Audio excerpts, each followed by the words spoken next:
സങ്കീർത്തനങ്ങൾ 17. യഹോവേ, ന്യായത്തെ കേൾക്കണമേ, എന്റെ നിലവിളിയെ ശ്രദ്ധിക്കണമേ. കപടമില്ലാത്ത അധരങ്ങളിൽ നിന്നുള്ള എന്റെ പ്രാർത്ഥനയെ ചെവിക്കൊള്ളണമേ. എനിക്കുള്ള വിധി നിന്റെ സന്നിധിയിൽ നിന്ന് പുറപ്പെടട്ടെ. നിന്റെ കണ്ണ് നേർ കാണുമാറാകട്ടെ. നീ എന്റെ ഹൃദയത്തെ ശോധന ചെയ്ത് രാത്രിയിൽ എന്നെ സന്ദർശിച്ചു. നീ എന്നെ പരീക്ഷിച്ചു, ദുരുദ്ദേശമൊന്നും കണ്ടെത്തുന്നില്ല. എന്റെ വായ് ലംഘനം ചെയ്യുകയില്ല എന്ന് ഞാൻ ഉറച്ചിരിക്കുന്നു. മനുഷ്യരുടെ പ്രവൃത്തികളെ കണ്ടിട്ട് ഞാൻ നിന്റെ അധരങ്ങളുടെ വചനത്താൽ നിഷ്ഠുരന്റെ പാതകളെ സൂക്ഷിച്ചു ഒഴിഞ്ഞിരിക്കുന്നു. എന്റെ നടപ്പ് നിന്റെ ചൂടുകളിൽ തന്നെ ആയിരുന്നു. എന്റെ കാൽ വഴുതിയതുമില്ല. ദൈവമേ, ഞാൻ നിന്നോട് അപേക്ഷിച്ചിരിക്കുന്നു. നീ എനിക്ക് ഉത്തരം അരുളുമല്ലോ. നിന്റെ ചെവി എങ്കിലേക്ക് ചായച്ച് എന്റെ അപേക്ഷ കേൾക്കണമേ. നിന്നെ ശരണമാക്കുന്നവരെ അവരോട് എതിർക്കുന്നവരുടെ കയ്യിൽ നിന്ന് നിന്റെ വലം കയ്യാൽ രക്ഷിക്കുന്നവനായുള്ളവേ, നിന്റെ അത്ഭുത കാരുണ്യം കാണിക്കണമേ. കണ്ണിന്റെ കൃഷ്ണമണി പോലെ എന്നെ കാക്കണമേ. എന്നെ കൊള്ളയിടുന്ന ദുഷ്ടന്മാരും എന്നെ ചുറ്റി വളയുന്ന പ്രാണശത്രുക്കളും എന്നെ പിടിക്കാതെ വണ്ണം നിന്റെ ചിറകിന്റെ നിഴലിൽ എന്നെ മറച്ചുകൊള്ളണമേ. അവർ തങ്ങളുടെ ഹൃദയത്തെ അടച്ചിരിക്കുന്നു, വായുകൊണ്ട് വമ്പ് പറയുന്നു. അവർ ഇപ്പോൾ ഞങ്ങളുടെ കാലടി തുടർന്ന് ഞങ്ങളെ വളഞ്ഞിരിക്കുന്നു. ഞങ്ങളെ നിലത്ത് തള്ളിയിടുവാൻ ദൃഷ്ടി വയ്ക്കുന്നു. കടിച്ചു കീറുവാൻ കൊതിക്കുന്ന സിംഹം പോലെയും മറവിടങ്ങളിൽ പതിയിരിക്കുന്ന ബാലസിംഹം പോലെയും തന്നെ. യഹോവേ, എഴുന്നേറ്റ് അവനോട് എതിർത്ത് അവനെ തള്ളിയിടണമേ. യഹോവേ, എന്റെ പ്രാണനെ നിന്റെ വാൾ കൊണ്ട് ദുഷ്ടന്റെ കയ്യിൽ നിന്നും തൃക്കൈ കൊണ്ട് ലൗകിക പുരുഷന്മാരുടെ വശത്തു നിന്നും വിടുവിക്കണമേ. അവരുടെ ഓഹരി ഈ ആയുസ്സിൽ അത്രേ. നിന്റെ സമ്പത്ത് കൊണ്ട് നീ അവരുടെ വയറ് നിറയ്ക്കുന്നു. അവർക്ക് പുത്രസമ്പത്ത് ധാരാളമുണ്ട്. തങ്ങളുടെ ധനശിഷ്ടം അവർ കുഞ്ഞുങ്ങൾക്ക് വെച്ചേക്കുന്നു.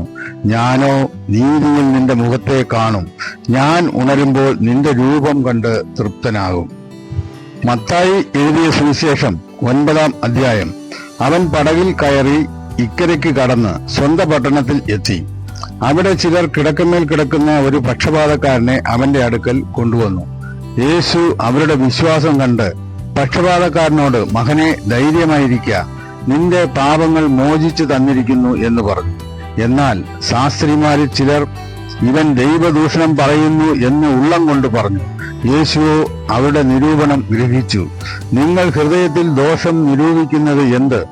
നിന്റെ പാപങ്ങൾ മോചിച്ചു തന്നിരിക്കുന്നു എന്ന് പറയുന്നതോ എഴുന്നേറ്റ് നടക്ക എന്ന് പറയുന്നതോ ഏതാകുന്നു എളുപ്പം എന്ന് ചോദിച്ചു. എങ്കിലും ഭൂമിയിൽ പാപങ്ങളെ മോചിപ്പാൻ മനുഷ്യപുത്രന് അധികാരമുണ്ട് എന്ന് നിങ്ങൾ അറിയേണ്ടതിന് അവൻ പക്ഷപാതക്കാരനോട്, എഴുന്നേറ്റ് കിടക്കയെടുത്ത് വീട്ടിൽ പോക എന്ന് പറഞ്ഞു. അവൻ എഴുന്നേറ്റ് വീട്ടിൽ പോയി. പുരുഷാരം അത് കണ്ട് ഭയപ്പെട്ട് മനുഷ്യർക്ക് ഇങ്ങനെയുള്ള അധികാരം കൊടുത്ത ദൈവത്തെ മഹത്വപ്പെടുത്തി.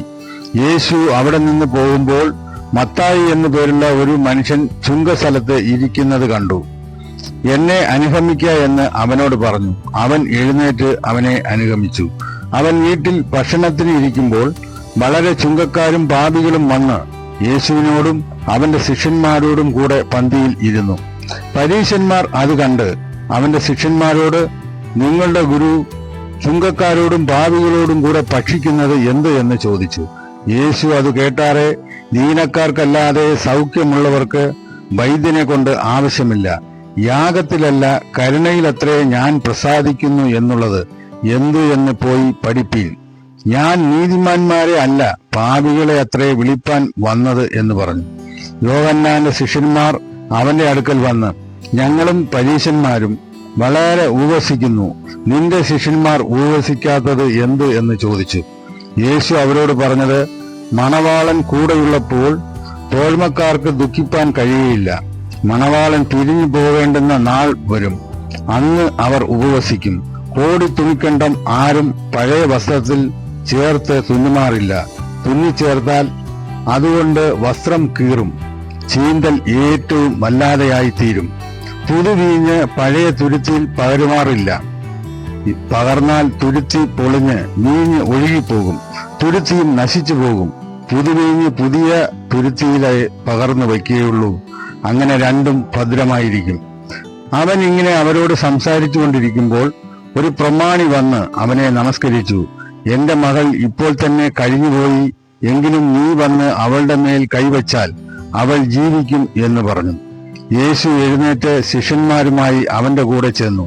അന്ന് 12 സംവത്സരമായിട്ട് രക്തസ്രാവമുള്ള ഒരു സ്ത്രീ അവന്റെ വസ്ത്രം മാത്രം ഒന്ന് തൊട്ടാൽ എനിക്ക് സൗഖ്യം വരും എന്ന് ഉള്ളം കൊണ്ട് പറഞ്ഞു. പിറകിൽ വന്ന് അവന്റെ വസ്ത്രത്തിന്റെ തൊങ്ങൽ തൊട്ടു. യേശു തിരിഞ്ഞു അവളെ കണ്ടപ്പോൾ, മകളെ, ധൈര്യപ്പെടുക, നിന്റെ വിശ്വാസം നിന്നെ രക്ഷിച്ചു എന്ന് പറഞ്ഞു. ആ നാഴിക മുതൽ സ്ത്രീക്ക് സൗഖ്യം വന്നു. പിന്നെ യേശു പ്രമാണിയുടെ വീട്ടിൽ കടന്നു. കുഴലൂതുന്നവരെയും ആരവാര കൂട്ടത്തെയും കണ്ടിട്ട്, മാറിപ്പോകുവിൻ, ബാല മരിച്ചില്ലല്ലോ, ഉറങ്ങുന്നതത്രേ എന്ന് പറഞ്ഞു.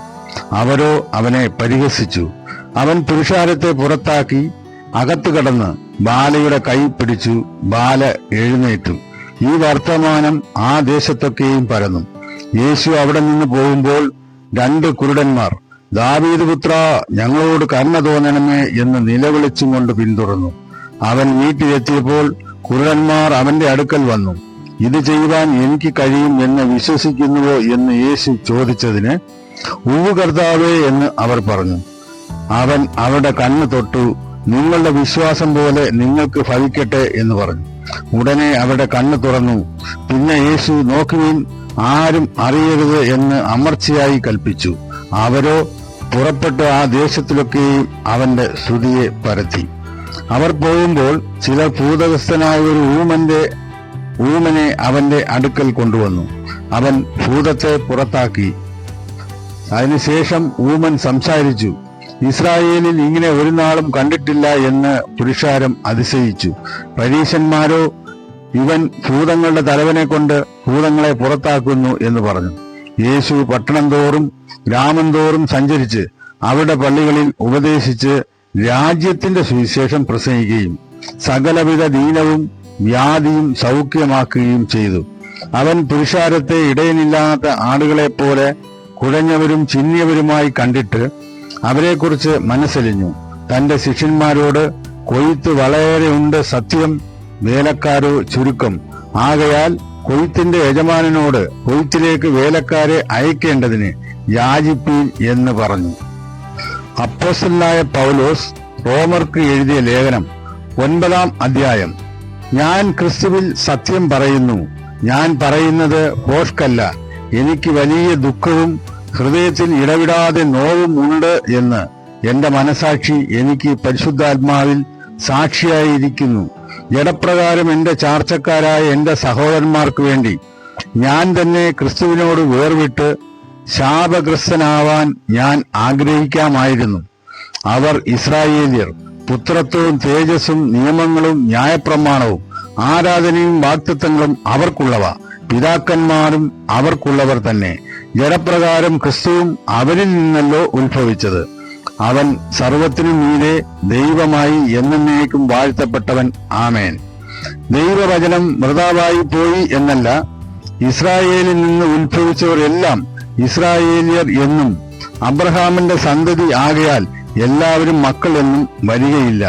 ഇസഹാക്കിൽ നിന്ന് ജനിക്കുന്നവർ നിന്റെ സന്തതി എന്ന് വിളിക്കപ്പെടും എന്നേയുള്ളൂ. അതിന്റെ അർത്ഥമോ, ജഡപ്രകാരം ജനിച്ച മക്കൾ അല്ല, ദൈവത്തിന്റെ മക്കൾ. വാഗ്ദത്തപ്രകാരം ജനിച്ച മക്കളെ അത്രേ സന്തതി എന്ന് എണ്ണുന്നു. ഈ സമയത്തേക്ക് ഞാൻ വരും, അപ്പോൾ സാറായ്ക്ക് ഒരു മകൻ ഉണ്ടാവും എന്നല്ലോ വാഗ്ദത്ത വചനം.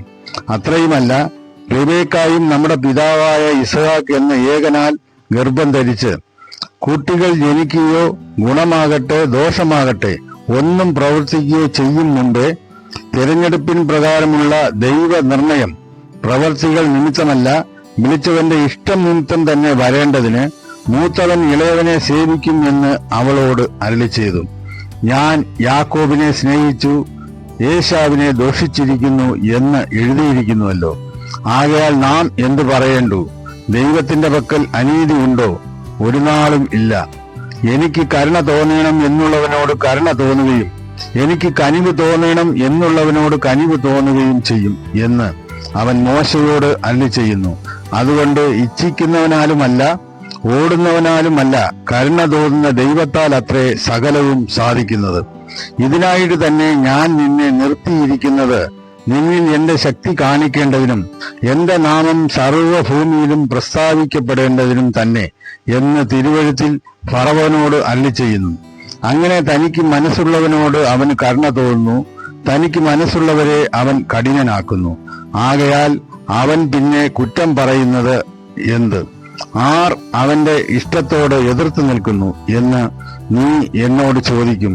അയ്യോ മനുഷ്യ, ദൈവത്തോട് പ്രത്യുത്തരം പറയുന്ന നീ ആർ? മനഞ്ഞിരിക്കുന്നത് മനഞ്ഞവനോട് നീ എന്നെ ഇങ്ങനെ ചമച്ചത് എന്ത് എന്ന് ചോദിക്കുമോ?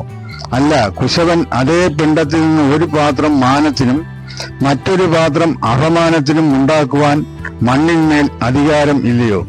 എന്നാൽ ദൈവം തന്റെ കോപം കാണിപ്പാനും ശക്തി വെളിപ്പെടുത്തുവാനും യഹൂദന്മാരിൽ നിന്ന് മാത്രമല്ല ജാതികളിൽ നിന്നും വിളിച്ച് തേജസ്സിനായി മുന്നൊരുക്കിയ കരുണാപാത്രങ്ങളായ നമ്മിൽ തന്റെ തേജസ്സിന്റെ ധനം വെളിപ്പെടുത്തുവാനും ഇച്ഛിച്ചിട്ട് നാശയോഗ്യമായ കോപപാത്രങ്ങളെ വളരെ ദീർഘക്ഷമയോടെ സഹിച്ചു എങ്കിൽ എന്ത്?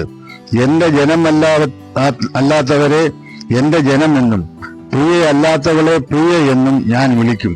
നിങ്ങൾ എന്റെ ജനമല്ല എന്ന് അവരോട് പറഞ്ഞ ഇടത്തിൽ അവർ ജീവനുള്ള ദൈവത്തിന്റെ മക്കൾ എന്ന് വിളിക്കപ്പെടും എന്ന് ഓശയ പുസ്തകത്തിലും അരുളി ചെയ്യുന്നുവല്ലോ. യെശയ്യാവോ ഇസ്രായേലിനെ കുറിച്ച്, ഇസ്രായേൽ മക്കളുടെ എണ്ണം കടൽക്കരയിലെ മണൽ പോലെ ആയിരുന്നാലും ശേഷിപ്പത്രേ രക്ഷിക്കപ്പെടൂ. കർത്താവ് ഭൂമിയിൽ തന്റെ വചനം നിവർത്തിച്ച് ക്ഷണത്തിൽ തീർക്കും എന്ന് വിളിച്ചു പറയുന്നു. സൈന്യങ്ങളുടെ കർത്താവ് നമുക്ക് സന്തതിയെ ശേഷിപ്പിച്ചില്ലെങ്കിൽ നാം സോദോമെ പോലെ ആകുമായിരുന്നു, ഒമാറായ്ക്ക് സദൃശം ആകുമായിരുന്നു എന്ന് യെശയ്യാവ് മുമ്പുകൂട്ടി പറഞ്ഞിരിക്കുന്നുവല്ലോ. ആകയാൽ നാം എന്തു പറയേണ്ടു? നീതിയെ പിന്തുടരാത്ത ജാതികൾ നീതി പ്രാപിച്ചു, വിശ്വാസത്താലുള്ള നീതി തന്നെ. നീതിയുടെ പ്രമാണം പിന്തുടർന്ന ഇസ്രായേലോ ആ പ്രമാണത്തിങ്കിൽ എത്തിയില്ല. അതെന്തുകൊണ്ട്? വിശ്വാസത്താൽ അല്ല, പ്രവൃത്തികളാൽ അന്വേഷിച്ചതുകൊണ്ട് തന്നെ അവർ ഇടർച്ചക്കല്ലിന്മേൽ തട്ടി ഇടറി. ഇതാ ഞാൻ സിയോനിൽ ഇടർച്ചക്കല്ലും തടങ്കൽപ്പാറയും വയ്ക്കുന്നു, അവനിൽ വിശ്വസിക്കുന്നവൻ ലജ്ജിച്ചു പോവുകയില്ല എന്ന് എഴുതിയിരിക്കുന്നുവല്ലോ. എബ്രായർക്ക് എഴുതിയ ലേഖനം 9-ാം അധ്യായം. എന്നാൽ ആദ്യ നിയമത്തിനും ആരാധനയ്ക്കുമുള്ള ചട്ടങ്ങളും ലൗകികമായ വിശുദ്ധ മന്ദിരവും ഉണ്ടായിരുന്നു. ഒരു കൂടാരം ചമച്ച് അതിന്റെ ആദ്യ ഭാഗത്ത് നിലവിളക്കും മേശയും കാഴ്ചയപ്പവും ഉണ്ടായിരുന്നു. അതിന് വിശുദ്ധ സ്ഥലം എന്ന് പേർ. രണ്ടാം തിരശ്ശീലയ്ക്ക് പിന്നിലോ അതിവിശുദ്ധം എന്ന കൂടാരം ഉണ്ടായിരുന്നു. അതിൽ പൊന്നുകൊണ്ടുള്ള ധൂപകലശവും മുഴുവനും പൊന്നു പൊതിഞ്ഞ നിയമപ്പെട്ടവും അതിനകത്ത് മന്ന ഇട്ടുവെച്ച പൊൻപാത്രവും അഹരോന്റെ തളിർത്ത വടിയും നിയമത്തിന്റെ കൽപ്പലകളും അതിനു മീതെ കൃപാസനത്തെ മൂടുന്ന തേജസ്സിന്റെ കെരൂബുകളും ഉണ്ടായിരുന്നു. അത് ഇപ്പോൾ ഓരോന്നായി വിവരിപ്പാൻ കഴിവില്ല. ഇവ ഇങ്ങനെ തീർന്ന ശേഷം പുരോഹിതന്മാർ നിത്യം മുൻകൂടാരത്തിൽ ചെന്ന് ശുശ്രൂഷ കഴിക്കും. രണ്ടാമത്തേതിലോ ആണ്ടിൽ ഒരിക്കൽ മഹാപുരോഹിതൻ മാത്രം ചെല്ലും, രക്തം കൂടാതെയല്ല. അത് അവൻ തന്റെയും ജനത്തിന്റെയും അബദ്ധങ്ങൾക്ക് വേണ്ടി അർപ്പിക്കും. മുൻകൂടാരം നിൽക്കുന്നിടത്തോളം വിശുദ്ധ മന്ദിരത്തിലേക്കുള്ള വഴി വെളിപ്പെട്ടില്ല എന്ന് പരിശുദ്ധാത്മാവ് ഇതിനാൽ സൂചിപ്പിക്കുന്നു. ആ കൂടാരം ഈ കാലത്തേക്ക് ഒരു സദൃശമത്രേ. അതിന് ഒത്തവണ്ണം ആരാധനക്കാരന് മനസാക്ഷിയിൽ പൂർണ്ണ സമാധാനം വരുത്തുവാൻ കഴിയാത്ത വഴിപാടും യാഗവും അർപ്പിച്ചു പോരുന്നു. അവ ഭക്ഷ്യങ്ങൾ, പാനീയങ്ങൾ, വിവിധ സ്നാനങ്ങൾ എന്നിവയോടുകൂടെ ഗുണീകരണ കാലത്തോളം ചുമത്തിയിരുന്ന ജഡീക നിയമങ്ങൾ അത്രേ. ക്രിസ്തുവോ വരുവാനുള്ള നന്മകളുടെ മഹാപുരോഹിതനായി വന്നിട്ട് കൈപ്പണി അല്ലാത്തതായി എന്ന് വെച്ചാൽ ഈ സൃഷ്ടിയിൽ ഉൾപ്പെടാത്തതായി വലിപ്പവും തികവും ഏറിയ ഒരു കൂടാരത്തിൽ കൂടി ആട്ടുകൊറ്റന്മാരുടെയും പശുക്കിടാക്കളുടെയും രക്തത്താൽ അല്ല, സ്വന്തം രക്തത്താൽ തന്നെ ഒരിക്കലായിട്ട് വിശുദ്ധ മന്ദിരത്തിൽ പ്രവേശിച്ചു. എന്നേക്കുമുള്ളൊരു വീണ്ടെടുപ്പ് സാധിപ്പിച്ചു. ആട്ടുകൊറ്റന്മാരുടെയും കാളകളുടെയും രക്തവും മലിനപ്പെട്ടവരുടെ മേൽ തളിക്കുന്ന പശു ഭസ്മവും ജഡിക ശുദ്ധി വരുത്തുന്നു എങ്കിൽ നിത്യ ആത്മാവിനാൽ ദൈവത്തിന് തന്നെത്താൻ നിഷ്കളങ്കനായി അർപ്പിച്ച ക്രിസ്തുവിന്റെ രക്തം ജീവനുള്ള ദൈവത്തെ ആരാധിപ്പാൻ നിങ്ങളുടെ മനസാക്ഷിയെ നിർജീവ പ്രവൃത്തികളെ പോക്കി എത്രയധികം ശുദ്ധീകരിക്കും. അത് നിമിത്തം ആദ്യ നിയമത്തിലെ ലംഘനങ്ങളിൽ നിന്നുള്ള വീണ്ടെടുപ്പിനായി ഒരു മരണം ഉണ്ടായിട്ട് നിത്യ അവകാശത്തിന്റെ വാഗ്ദത്തം വിളിക്കപ്പെട്ടവർക്ക് ലഭിക്കേണ്ടതിന് അവൻ പുതിയ നിയമത്തിന്റെ മധ്യസ്ഥൻ ആകുന്നു. നിയമം ഉള്ളിടത്ത് നിയമകർത്താവിന്റെ മരണം തെളിവാൻ ആവശ്യം. മരിച്ച ശേഷമല്ലോ നിയമം സ്ഥിരമാകുന്നത്. നിയമകർത്താവിന്റെ ജീവകാലത്തോളം അതിന് ഉറപ്പില്ല. അതുകൊണ്ട് ആദ്യ നിയമവും രക്തം കൂടാതെ പ്രതിഷ്ഠിച്ചതല്ല. മോശെ ന്യായപ്രമാണ പ്രകാരം കൽപ്പനയൊക്കെയും സകല ജനത്തോടും പ്രസ്താവിച്ച ശേഷം പശുക്കിടാക്കളുടെയും ആട്ടുകൊറ്റന്മാരുടെയും രക്തത്തെ വെള്ളവും ചുമന്ന ആട്ടുരോമവും ഈസോപ്പുമായി എടുത്ത് പുസ്തകത്തിന്മേലും സകല ജനത്തിന്മേലും തളിച്ചു. ഇത് ദൈവം നിങ്ങളോട് കൽപ്പിച്ച നിയമത്തിന്റെ രക്തം എന്ന് പറഞ്ഞു. അങ്ങനെ തന്നെ അവൻ കൂടാരത്തിന്മേലും ആരാധനയ്ക്കുള്ള ഉപകരണങ്ങളിന്മേലും എല്ലാം രക്തം തളിച്ചു. ന്യായപ്രമാണ പ്രകാരം ഏകദേശം സകലവും രക്തത്താൽ ശുദ്ധീകരിക്കപ്പെടുന്നു. രക്തം ചൊരിഞ്ഞിട്ടല്ലാതെ വിമോചനമില്ല. ആകയാൽ സ്വർഗത്തിലുള്ളവയുടെ പ്രതിബിംബങ്ങളെ ഈ വകയാൽ ശുദ്ധമാക്കുന്നത് ആവശ്യം. സ്വർഗീയമായവയ്ക്കോ ഇവയേക്കാൾ നല്ല യാഗങ്ങൾ ആവശ്യം. ക്രിസ്തു വാസ്തവമായതിന്റെ പ്രതിബിംബമായി കൈപ്പണിയായ വിശുദ്ധ മന്ദിരത്തിലേക്കല്ല, ഇപ്പോൾ നമുക്ക് വേണ്ടി ദൈവസന്നിധിയിൽ പ്രത്യക്ഷനാവാൻ സ്വർഗത്തിലേക്കത്രേ പ്രവേശിച്ചത്. മഹാപുരോഹിതൻ ആണ്ടുതോറും അന്യരക്തത്തോടുകൂടെ വിശുദ്ധ മന്ദിരത്തിൽ പ്രവേശിക്കുന്നത് പോലെ അവൻ തന്നെത്താൻ കൂടെ അർപ്പിപ്പാൻ ആവശ്യമില്ല. അങ്ങനെയായാൽ ലോകസ്ഥാപനം മുതൽക്ക് അവൻ പലപ്പോഴും കഷ്ടം അനുഭവിക്കേണ്ടിയിരുന്നു. എന്നാൽ അവൻ ലോക അവസാനത്തിൽ സ്വന്ത യാഗം കൊണ്ട് പാപപരിഹാരം വരുത്തുവാൻ ഒരിക്കൽ പ്രത്യക്ഷനായി. ഒരിക്കൽ മരിക്കുകയും പിന്നെ ന്യായവിധിയും മനുഷ്യർക്ക് നിയമിച്ചിരിക്കയാൽ ക്രിസ്തുവും അങ്ങനെ തന്നെ അനേകരുടെ പാപങ്ങളെ ചുമപ്പാൻ ഒരിക്കൽ അർപ്പിക്കപ്പെട്ടു. തനിക്കായി കാത്തു നിൽക്കുന്നവരുടെ രക്ഷയ്ക്കായി അവൻ പാപം കൂടാതെ രണ്ടാമതും പ്രത്യക്ഷനാകും.